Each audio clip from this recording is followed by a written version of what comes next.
Hey everybody, good morning, good afternoon, and good evening. Welcome to Beekeeping for Newbies. This is going to be episode 9, your first inspection part 2. So this is going to be our follow-on to part 1. Hopefully you've just listened to that one. If you haven't, there's a lot of good information in there talking about the things that you need to have and things you need to do, things you should not do, and all that good stuff in preparation for your first hive inspection, and all the kind of tips, tools, techniques that you're going to use for all of your follow-on inspections as well.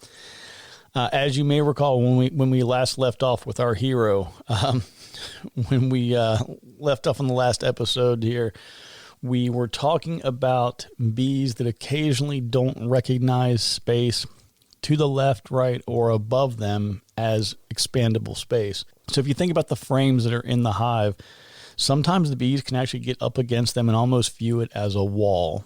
So there are a couple of tricks that you can do to help make that space usable, force the bees to draw up that comb and start taking advantage of it and making it available to them. So let's talk first about let's talk about like a regular deep. If you have a single deep Langstroth hive, 10 frames, the bees are going to start in the middle. They're going to start around frames 5 and 6. They're going to start drawing up the comb, queen will start laying, and they will start expanding outward as they need space. Generally, it's not too hard to get them to go, 2, 3, 4, 5 frames. Sometimes that's where they start to struggle a little bit. And again, this is probably going to depend a little bit too on your geographically where you are in the country and things too. I say that because your nectar flows and things may be different. So where I am, they may find that as the dearth and the periods of less pollen and nectar that are being available, that they tend to maybe not draw up comb as much because, if the bees don't have carbohydrates, if they don't have nectar or sugar syrup or something that's available to them, they're not going to draw up comb. So that can certainly play a role and have an impact in this. But assuming that there's a good nectar flow and that everything that would be optimal conditions for bees to rear, queens to rear new brood, we're assuming that those conditions are ideal. So what you can do is, bees have defined spaces for things. They put things exactly where they want them so that they are just logical to what they do and to the way they live. One trick, and this is not something that I came up with. I wasn't hanging out keeping bees one day. I was like, oh my God, what an amazing idea. This is something I learned from Michael Palmer he's a Vermont beekeeper. He's had a lot of great content on YouTube with him. He's a great beekeeper, kind of a character, but he talks about violating bee space. And it's basically, if you kind of envision like a cross section of a hive body, in that center area is typically going to be nothing but brood.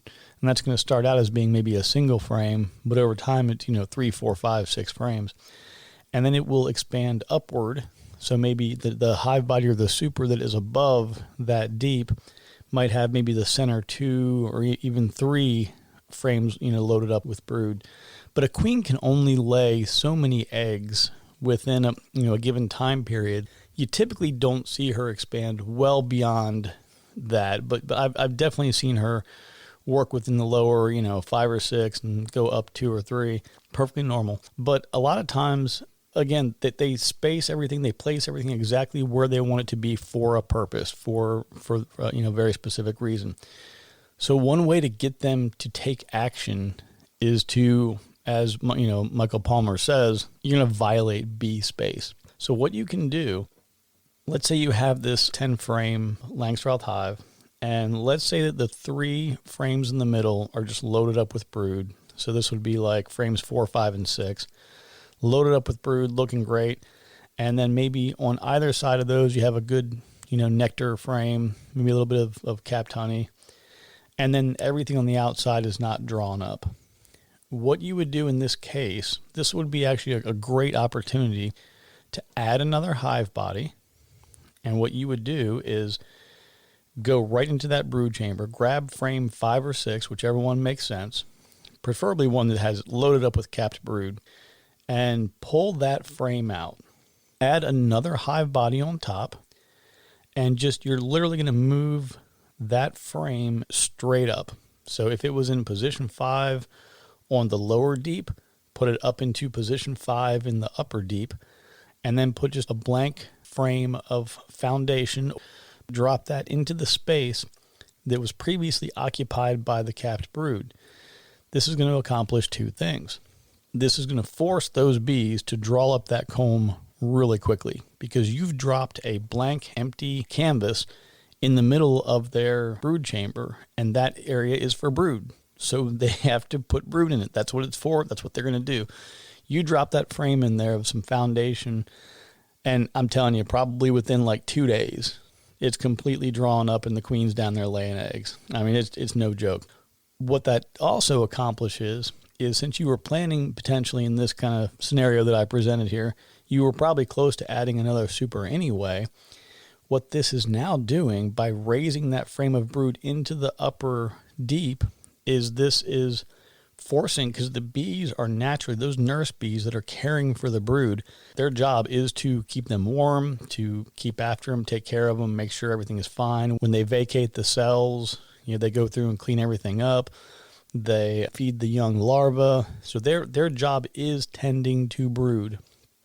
So as that frame of brood moves up into that upper hive body, they immediately know, okay, I got to go follow that. I have to go up there and keep an eye on that. And they will flock to, I'm telling you, you can take that frame out. You could shake all the bees off of it, move it up into that upper hive body, and just watch. And the bees will just come right up and they'll cover it up and get right to work. So that's, again, a combination of two things is what I did there. One, we did one where we added a hive body, and simultaneously to that, we forced them to draw up some of that comb.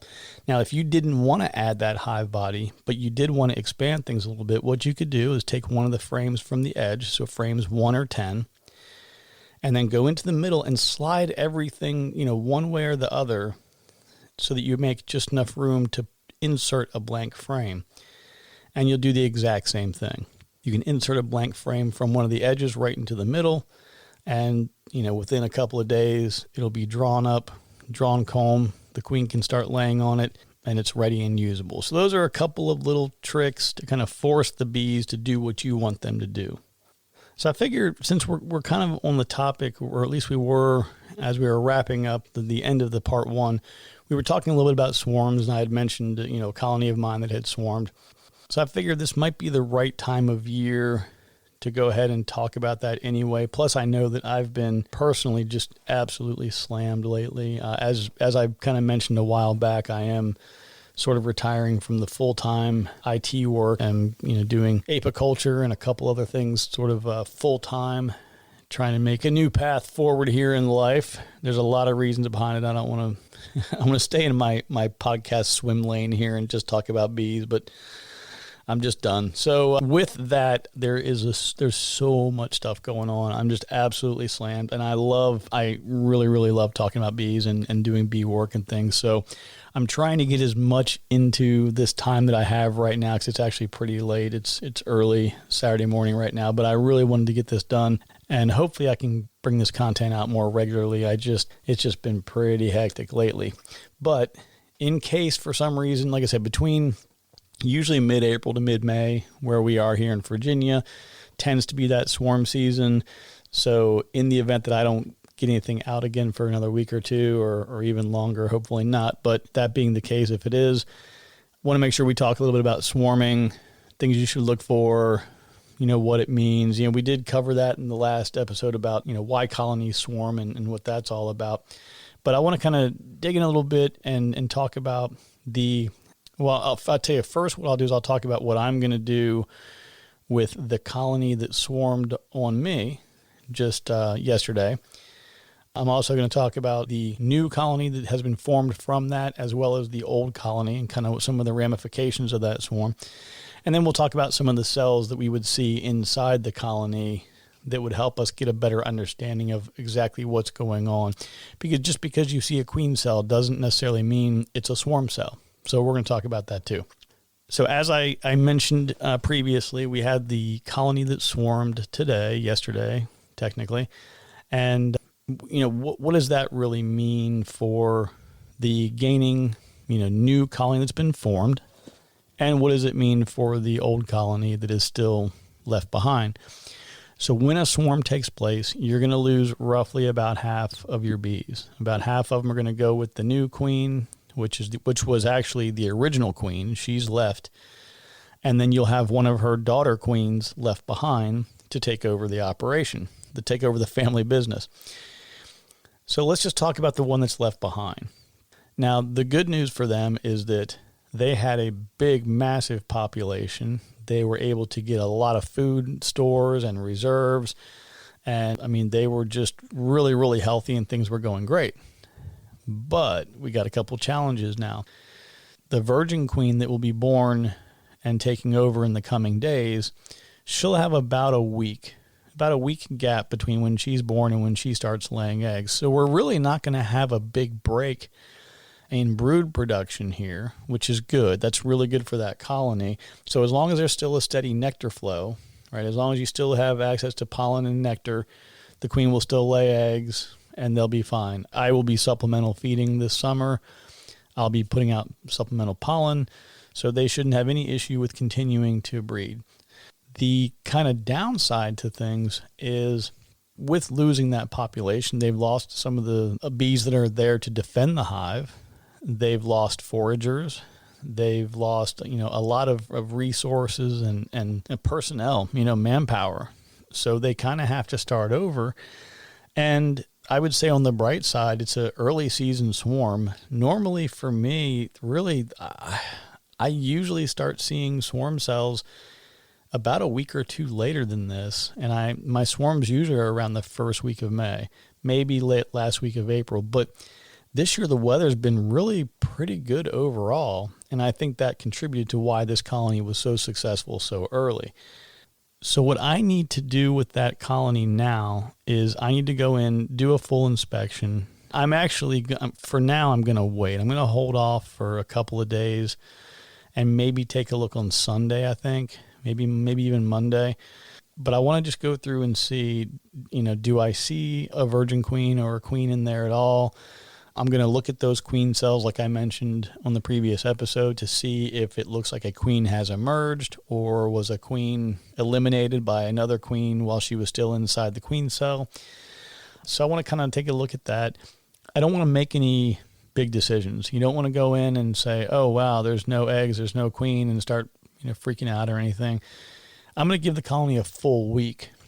But what I really want to do is get in there and just kind of look around and just see if the new virgin queen's even been born. Because if I go in there and I find like 3 or 4 queen cells in there that haven't hatched yet, then I'm probably just going to go ahead and make a couple more splits. I'll probably leave, maybe let's say I found 4 queen cells in there, I'll probably leave 2 behind, and then I'll take 2 and form 2 more new colonies, just a couple of, small 2-frame nukes, and go from there and see how that works out.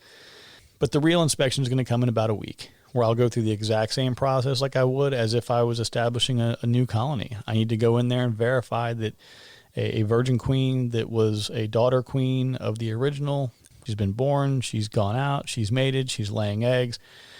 And probably the next step in all of this is going to be going through the colony and just kind of doing a reallocation of resources, assets, and space. So like I said, it's a 15-frame nuke. It's 5 over 5 over 5 frames. And, I just need to see, is there too much space? Do they have a lot of honey that I can use to basically use as feed for starting other colonies? Now, normally, you think of the idea of going into a hive or a colony like this and saying, well, wait a minute, they've stored 7 or 8 frames of honey and you're going to take it away. Well, this is part of kind of that growth process. So when I'm trying to grow and expand and add more colonies, I'm going to supplemental feed them sugar water for the next 4 months anyway, right? Once we get into probably early to mid-June, so I shouldn't say 4 months, early to mid-June, all the way through like early August. So for about 8 weeks, any bees that I don't have either on watermelon or something else, which is really going to be done by then, if I don't have them on a pollination contract or feeding somewhere, I'll be supplemental feeding them. If I were not trying to grow in size, in total number of colonies, I would definitely want to leave that honey behind because they would need that to make it through this dearth that we're about to go through in the summer where there's just not a lot of resources available to them. In fact, I would probably still have to supplemental feed them, especially if they swarmed. Now, let's talk about the colony that left with the mother queen. So they're now going into a new space they have to occupy. Now, even though I put drawn comb in there, I know that comb is not clean to their standards. So they got to go through, polish everything up, and make sure that all of those cells are nice and clean. And then that queen can go in and start laying eggs. They will not see new bee number 1 for over 3 weeks. So they have to have enough bees left with them in that swarm to go out and forage and bring back nectar. They need protein and carbs, so they need to bring back pollen and nectar. They need to be drawing up comb. They need to be getting everything ready, laying eggs, caring for the new brood that are going to be born. So they've got a lot of work to do. Since there are no resources if they swarm, like if they swarmed and left and went somewhere brand new, they have nothing, right? They would have no comb drawn, no food, no reserves, no nothing. Now, I put a frame, of the 4 frames I put in, one of them had honey, a little bit of honey, and one of them had pollen. So if we do get a couple of days of bad weather, they get to keep working. So right now, they've had all day today. I think the weather's going to be nice for the next several days. So they should be able to pull in enough resources pretty quickly. And in all honesty, as productive as that colony has been, probably a week from now, I'll be putting another hive body on top of that with 4 frames, and they'll be working it. I mean, the genetics on that queen are just so amazing. So all I'm going to do is I'm not doing anything this week. I know that she's there. I'll go back and look again next weekend. And all I'm looking for is, again, same thing I mentioned about any other standard inspection. I'm going to open it up. I want to look and make sure that I can see her would be ideal. If I don't see her, I'm looking for eggs. So I'm going to look for eggs, larvae. If I see an egg, I know she's laid that within the past 24 hours. Young larva is maybe only going to be, 2 or 3 days old. That's kind of what I'm going to do. That's what I'm going to look for. So that pretty much wraps up everything with the losing colony and the gaining colony, or the colony where the queen left and we now have a new virgin queen, as well as what we're going to do with the new colony. So again, the key takeaway with all those is inspections on both. We're looking for eggs and looking to hopefully put our eyes on the queen, verify that she's there. And that's pretty much all there is to that. So now we are going to talk about the different types of cells that you might see inside the hive. So we know from our previous discussions that the queen will actually lay the eggs of new queens or daughter queens, or queens that would be taking over for whatever reason. But I think it's important to talk about the 3 primary different types of cells that we're going to see that are queen cells, because you have regular worker brood that you would see. You have drone brood, which is a deeper, wider kind of cell. These are typically on the edges. And then the other cells that I'm specifically talking about right now, which are cells that we would look at or think about typically or more often at this time of year. And those would be supersedure cells, swarm cells, and emergency cells.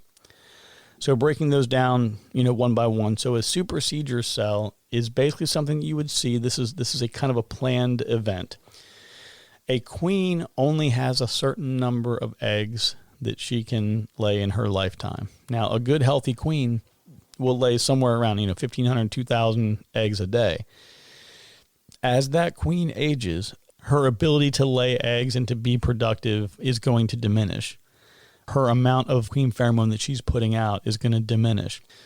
The bees and the workers, they recognize that. They can tell when their queen is starting to fail, and that's when they will supersede her. That's when they basically say, hey, love you, gotta go.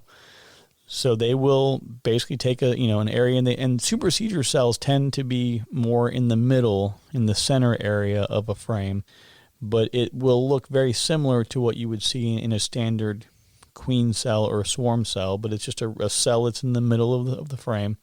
And what this is the colony basically saying, they're kind of voting her off the island and she's done. So just like any other queen cell, she'll lay the egg, they'll take care of the new queen, and then when the new queen is born, the old queen's out, and that's it. Now, there are a couple things that you can do as a beekeeper where a lot of beekeepers will just automatically replace their queens. They don't want to have to wait for one very unproductive year or potentially even 2 unproductive years from a failing queen while they wait for the hive or the colony to supersede her. The queen's most productive year is the year after she's mated. So if a queen is mated in the spring of 2021, then her most productive year would be 2022. Now, like for me, what I would do is I would have her for 2021 and 2022, and then I would probably requeen the hive in the spring of 23, most likely. Now, like I mentioned in one of the earlier episodes, one of the most important traits and characteristics of a queen is her ability to overwinter. That to me is a big deal. If you're finding you have good queens that can overwinter, that's a great genetic trait to start from, because let's face it, if they can have all the other traits can be amazing, but if they can't overwinter, then you're not really doing anybody any favors. So the supersedure cell, again, is something that the colony does to kind of protect itself and to maintain its productivity by replacing the old queen. Now, we talked quite a bit about swarming and swarm cells, and these are cells that are very much the same. And when I talk about a swarm cell, you'll know once you start looking at the colonies and doing inspections, and you'll start seeing what normal cells and things look like. It looks kind of like a peanut or like a peanut shell. And swarm cells tend to be closer towards the bottom of the frame. And this is kind of what I really like about using nucleus colonies as my primary colonies, because I can do an inspection really, really quickly. I can go up to the colony, separate the top nuke from the bottom one, and then just look up from the bottom. And lots of times, if there are swarm cells, you can see them from there. So that's kind of a quicker, easier way to do some fast inspections. A little bit of a sidebar there. But swarm cells will tend to show up under those conditions where the bees are getting crowded. They are a springtime kind of thing. They will typically, I don't think in a healthy colony, I don't think I've ever seen less than probably 2 or 3. But I've seen, like I said, the other day, the one here at the house, I think there were probably 12 or 13 total in there. I've seen, quite a few before, but, normally you'll see anywhere between 1 and 2 across, 3 or 4 frames. Not unusual at all. And that swarm cell is basically saying, we have too many of us here. We're overcrowded. We got to split up. And, it's not even uncommon for a colony to even split more than once. I've seen scenarios where to swarm more than once. So they'll basically swarm, and then another queen will be born later, or even multiple queens are born later, and they'll swarm again. So that's where you talk about swarm mitigation and what you do to prevent it. Like once that impetus to swarm, once that pheromone, that signal is out that, hey, we're going to swarm, it's a really difficult process to stop. I mean, when I was in there the other day and I saw all those queen cells and I saw that they were capped and closed off, and I just thought, geez, this is going to happen any day now. I don't think there was much I could do to stop it. But the trick behind it is, they don't want to leave or swarm from a colony that doesn't have a queen left behind. That's catastrophic. So if you get in early enough and you see, for example, a queen cup and there's no egg in it, I typically, if I see a queen cup but there's no egg in it, I usually leave them alone, because I figure if they do need to make a queen, it's nice to already have the queen cup ready. But if I go in and I see a frame with the queen cell, I'll usually have a Sharpie with me or something to write with, and I'll just put a little mark on the frame. And then I'll go and I'll look at the next one, and I'll just try and see how many of them, will have queen cells on them. Let's just say, as an example, that I found 2 frames with queen cells. If it's a time of year where it's time to do some splitting, I'll go ahead and track down the queen, make sure I'm not moving her with that frame that I'm sending over. I'll take a frame of brood and a frame of some honey, go start a new nuke. And then I'll take the other frame and I'll do the exact same thing. As long as I know my queen is there and she's doing okay, I see eggs, so she's healthy, she's laying, everything looks good. If you can get every queen cell out of there, that is a great opportunity to split your hives and expand your own apiary for free. It doesn't cost you anything, and you can get several new colonies every spring. But the real trick there is you have to make sure that you get them all. You need to look at every single frame. I have seen it happen before where I've done it myself, where I've gone through and I thought, okay, I got them all. I'm good to go. There's no way they're going to swarm now. And then they swarm, and I go in and look, and I'm sure enough, there's a group of bees that were clustered in one area, and right behind it, there was a queen cell, and I missed it. So you definitely want to be cognizant of that. You don't want the swarm to happen. I just got super, super lucky yesterday when I saw the swarm happen. I got out there quickly. I had all the parts and materials ready, and 2 hours later, I had captured my own queen, and we're back in business. That was really lucky because that is such a great breeder queen that is going to be kind of the basis for queens of my apiary for the next couple of years until I find a better one. Anyway, last kind of cell I want to talk about is the emergency cell. So an emergency queen cell is one where, for whatever reason, something has happened to the queen and they need to make a new queen. Now, I've mentioned several times about this, but I just want to be really clear. A group of honeybees that has eggs, right? If they have eggs from a queen that are very new eggs, if you put a group of eggs together with a bunch of honeybees and no queen, they can make queens. So this is actually a way that I've done several times when I wanted to do splits years ago. When I first started keeping bees, I didn't do it the right way. I had to mess it up a whole bunch of times before I realized exactly how it was done. But an emergency cell is created from a regular section of brood, and it is a situation where something's happened to the queen. So let me give you an example. I go in to do an inspection. I'm looking around on a frame, and let's say I think I see the queen. I'm like, oh, there she is right there. And then I split the hive, and I take a frame, make a nuke, sell a nuke to somebody, and then I've got my regular colony left behind with my queen. Everything's great. Well, it turns out that my queen was in the nuke that I just sold.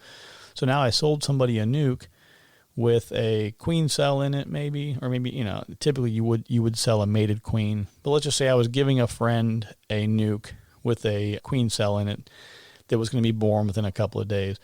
Well, now he's got a queen cell that's probably going to get killed by my queen, and he's got my original queen, and he has my nuke, and my existing colony is now queenless because I gave away my queen. Now, that's just one example. I gave away the queen. Maybe I moved a frame around, and she was walking by, and I set the frame down on her, and it crushed her. Maybe some yellow jackets or something were attacking the hive, and for whatever reason, somehow they got to her and they killed her, or whatever the case may be. But anything that happens to the queen, if it's an emergent situation, completely unplanned, unexpected, not a swarming situation, not a supersedure situation, all they need to do is grab, an egg or a young larva, wherever it is, and they will immediately start feeding that royal jelly, continue feeding the royal jelly, and they'll make that larva into a queen. Now, emergency cells typically don't always make the best queens, but if that egg/larva is designated early on, the earlier the better, the healthier that queen will be. If you have a larva that's already 3 or 4 days old, you're kind of almost outside the window of being able to create a good healthy queen. But as long as there's access to eggs and young larvae, they can make a new queen, and those would be emergency cells. So real briefly, I just want to talk about, we've mentioned identifying queens, finding queens, looking for eggs, things like that.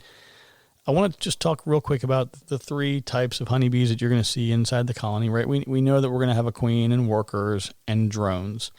So drones are pretty easy to identify, right? They're a little bit bigger and fatter, kind of wobbly looking. They're almost like bumblebee-like. They're just kind of goofy looking guys that are just kind of bumbling around. They're not really doing anything productive like most guys.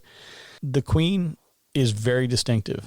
Now, when you first start looking for the queen and trying to find her, this is going to be a daunting task because you're going to be, you haven't seen enough queens to really know. What I would recommend, go online, search on Google, look on images, and just look for Italian queen bee images or Carnelian or Sassafras or whatever kinds of queens that you have. Search for images of them and look at those and kind of try to, ingrain that image in your mind, because once you start seeing queens and you know what to look for, it's super easy because they just have this really, really long abdomen, and their wings only go halfway down their back. If you look at drones or workers, their wings go almost all the way to the end of their body, but not a queen. A queen has this big, massive abdomen, and half of her body, the wings end at the halfway point. And like I said, once you start looking and you start seeing them, you'll recognize it, and it'll be a lot easier.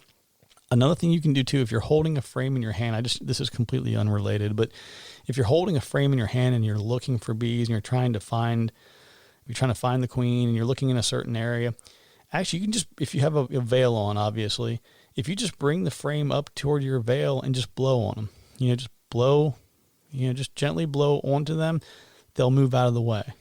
And it makes it really easy to look in a certain area on a frame that you want to look at, just simply by blowing on the bees. And you don't have to do like a hurricane level force blowing, just a little bit of air, and you'll see them move out of the way. And it's really cool. It's easy. You don't have to use smoke. They probably prefer it better than smoke. Just kind of another way of doing things. But I definitely recommend every time you go into the colony and you're doing a hive inspection, try to find the queen every time. Just, again, the more you see her, the better you'll get at finding her.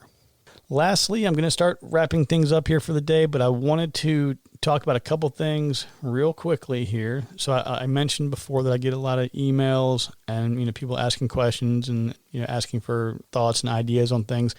I just wanted to share a couple of those things real quick with everybody, because I figure if one person's going to ask, there's probably 15 or 20 at least people who are thinking about the same thing. So let's just go ahead and run through these real quick before we wrap up, and then we'll call it a day. So the first email that I had, it was a question around supplements. Do I use any kind of supplements, feeds, pollen patties, or anything like that? In the past, I've used pollen patties to overwinter. They had different types of mixtures. Some of them were more carb heavy and some were more like pollen or protein heavy. And I would use those protein ones at the top of the hive going into overwintering. And the idea behind that was that the cluster would start down low and work its way up over the winter. And as the weather got warmer, they needed that pollen to get, the pollen patty, in my mind, the pollen patty would provide them what they needed in order to raise brood. So they would have some fresh pollen, give them some protein, and hopefully still some stored carbs they could use. And that would allow them to rear some new brood early in the spring. Honestly, I used them. I can't say definitively that they made a difference. I mean, I've had 5 hives with it and 10 hives without it. They succeed or fail equally. Now, I do use, I think it's called Better Bee, but it's a pollen substitute. I do use that in the middle of the summer, and I keep the pollen feeder out until the fall. That does seem to help. I've had quite a few bees that do take that. But outside of that and sugar syrup to give them some supplemental carbs over the summertime, that's pretty much all I do. The other question was around Varroa treatment. What do I do? How do I do it? What I'm moving to at the more commercial kind of level would be oxalic acid, which is it's a powder you put into a little machine. It kind of vaporizes it. You squirt it into the hive, keep the hive closed for, 15 minutes or so. And that's great for Varroa. One thing you can do, though, is you can do an alcohol wash where you basically take a jar, put some alcohol in it, grab a handful of bees, maybe 100 bees, put them into the alcohol wash. You shake it up real good, and then you look at the bottom to see how many mites come out that will detach from the bees and end up at the bottom. That kind of is a way to give you an indicator as to how much Varroa you have. But there are also things you can look at too. If you have bees that are dying or having any kind of unexplained death or issues with them, check with your state apiculturist or somebody at the state level. A lot of places have labs and things that you can send. I think USDA has them where you can actually send your bees to them. They'll do some analysis and testing, and they'll send you some feedback, and it doesn't cost anything. I want to say it was Dr. Maggie Couvion out of Virginia Tech who had mentioned that on a discussion she gave a while back. But there are some options out there for you. If you do have any kind of unexplained death or unusual circumstances or situations with your colonies, there are some resources there through USDA you can check into. Other question was using a feeder inside of a nuke or with package bees, kind of a where, when, how would you do that? If you have a nuke, in general, you shouldn't need to use a feeder here in the spring. So in the spring, there should be a couple frames of honey in there anyway that came with your nuke. There should also be enough resources in the environment to where they should not need to have a frame feeder or any kind of a feeder. Now that's what, on that subject, I recommend a frame feeder that's inside the hive. That way, if it's pouring down rain, whatever else is going on, the bees can still draw up that sugar, which will stimulate them to draw a comb, and it'll keep them fed, keep them alive. Very, very important for package bees. Package bees really need that frame feeder.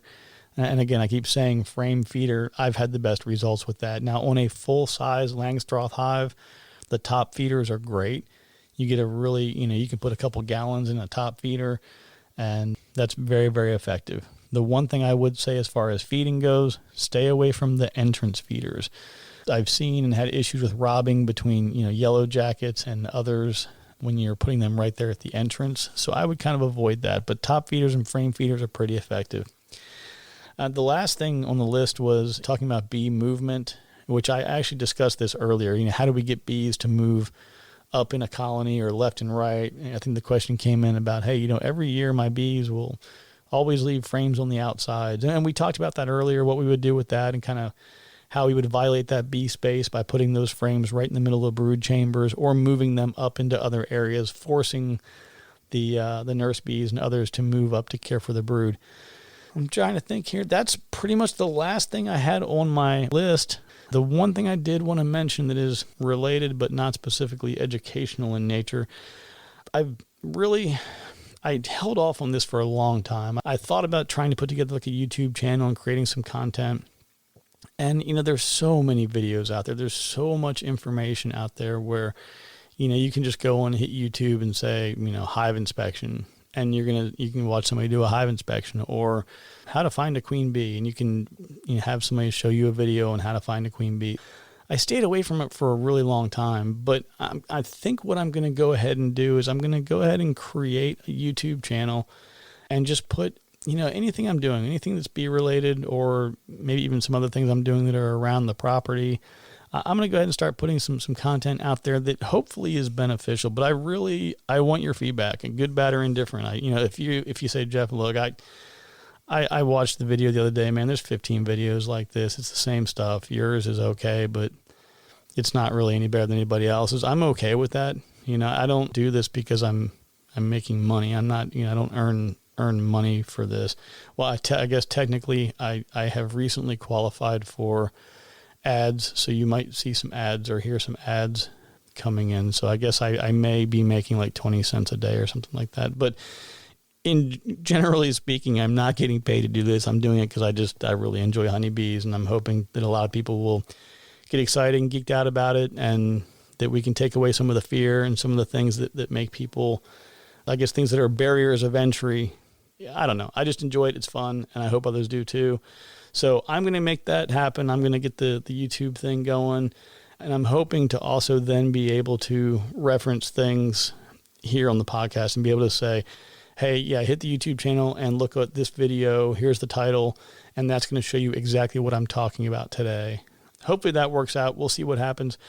But anyway, I am going to go ahead and wrap things up. I definitely appreciate everybody tuning in, and I do appreciate the questions. So feel free anytime to hit me up. It's just Jeff at beekeepingfornewbees.com, or you can just go to beekeepingfornewbees.com. There's a contact us page there, and you can shoot me a note and let me know. Like I said, I'm looking for anything, say, hey, this is good info. Thanks. Keep it up. Or this is terrible. Leave me alone. Stop. You're killing me. But even more fun than those things would be just let me know what's going on. Just like, hey, I've got 5 hives and, this is happening. We're having some fun. It doesn't have to be a question. I just get excited for other folks who are doing the same thing and having fun with it. But, happy to answer questions where I can. And for anybody who emailed and it took me several days to get back to you, I do apologize again. The notifications on my phone were kind of messed up, but I've got that worked out.